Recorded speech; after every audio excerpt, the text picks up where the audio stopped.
Bonsoir à tous, bienvenue dans C'est Cantelouf. On commence par Donald Trump qui, au-delà de plans de paix, souhaiterait un départ de Volodymyr Zelensky d'Ukraine. Philippe de Villiers, bonsoir. Alléluia! La paix est proche, vive la paix! Trump et surtout Poutine, mon maître, vont nous apporter la paix. Va-t'en, Zelensky, vilain saltimbanque qui a refusé jusqu'à la dernière seconde de te faire envahir. Prosternez-vous, mon maître arrive! Mais c'est fou d'être anti-Ukraine à ce point. Mais allons, l'Ukraine n'existe pas, femelle. La civilisation russe est née à Kiev, voilà. L'Ukraine a toujours été russe. La Russie a tous les droits sur l'Ukraine, du coup. La résistance de l'Ukraine me rappelle, vous savez quoi? Un petit peu la révolte des ouvriers contre les propriétaires d'usines à la fin du 19e siècle. Les gars avaient oublié un peu vite qu'ils appartenaient à leur patron.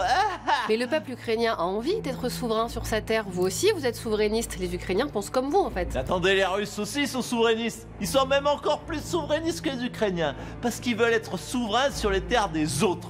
Et ça compte double. Ça, c'est des vrais patriotes. Vlad, je t'attends. Mon maître arrive. Il est possédé. Éric Zemmour, ça n'a aucun sens ce que raconte Philippe de Villiers. Mais fermez-la, qu'est-ce que vous y connaissez?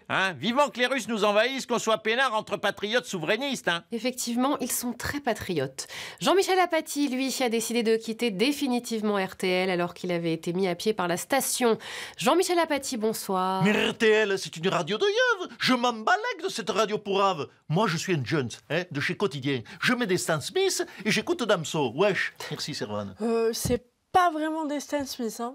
Mais si c'est Stan Smith, alors. Bon, apparemment, c'est des Stan Smith. On rappelle quand même pourquoi vous aviez été mis à pied. Mais taisez-vous, malheureuse. Ne rappelez pas ça sur le groupe TF1. C'est mon employeur pour Quotidien. J'ai pas envie de me faire virer du dernier boulot qui me reste, moi. Ah bah si, on est obligé de le dire. Vous aviez dit à l'antenne de RTL, en Algérie, la France s'est comportée comme des nazis. Et oui, ça tient à pas grand-chose, une phrase. Je dis, en Algérie, la France s'est comportée comme des nazis. Je me retrouve viré d'RTL. Alors que si j'avais dit, en France, les Algériens se comportent comme des nazis, je devenais rédacteur en chef de CNews. Ça tient pas grand-chose, une carrière. Puisque tout le monde quitte son poste, le pape François va-t-il donner sa démission? C'est une question qui refait surface tant la santé du pape est fragile. Tout de suite, il s'en explique. Regardez.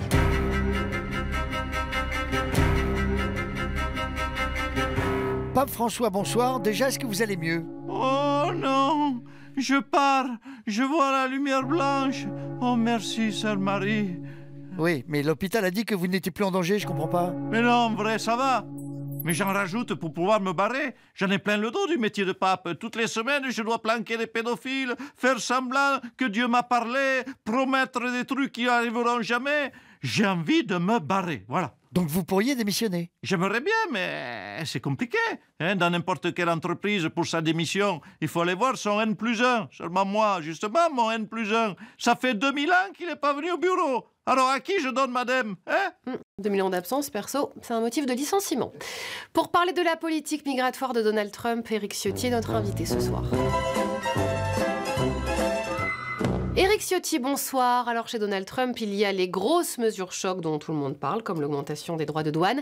Mais il y en a aussi des petites farfelues. Par exemple, il propose aux clandestins de s'auto-expulser. Non mais franchement, mais quel génie ce Trump! Chaque jour il a une idée brillante. Comme vous dites, alors cette fois, il lance une appli, CBP Home, qui permet aux immigrés illégaux de signaler leur départ volontaire des États-Unis. Voilà, volontaire. S'ils s'auto-expulsent, ils pourront demander de revenir légalement. C'est quand même génial comme idée. C'est tellement ludique en plus une appli. Et il n'y a pas que les applis, il y a aussi les stands. Tu dénonces et tu gagnes des points. Et à 10 000 points, ben voilà, tu gagnes un nounours. Bah super, ça fait rêver. N'est-ce pas, Eh bien moi, si je suis président en 2027, je ferai pareil. Je ferai une chasse aux Pokémon, mais avec des migrants, en s'échangeant des cartes de Pokémon. Tiens, moi j'ai un Syrien. Allez, je te l'échange contre un Algérien au QTF.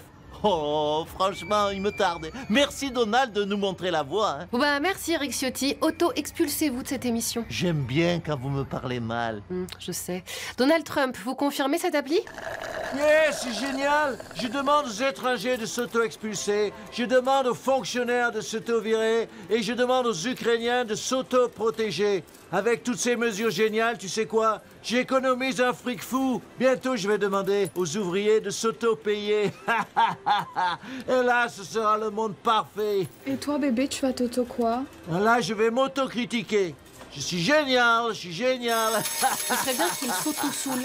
Philippe de Villiers, avant de se quitter, un commentaire sur le Vatican. Sur CNews, on sait qui pour remplacer le pape François. Ah, qui? Vladimir Ier. Là, le Vatican aurait de la gueule. Totalement possédé. Jean-Michel Apathy, le journal Le Monde a accusé Vincent Bolloré et CNews d'être ouvertement pro-russe. Un commentaire? Oh là là, non, non, non, arrêtez, je ne fais plus de commentaires. Hein, on se fait virer après et on perd son job. Non, non, non, maintenant, je reste chroniqueur, ok, mais que pour les recettes de cuisine. Aujourd'hui, la bouillabaisse de Dijon. Vous prenez. Non, non, non, non, on n'a plus le temps. Allez, salut à tous.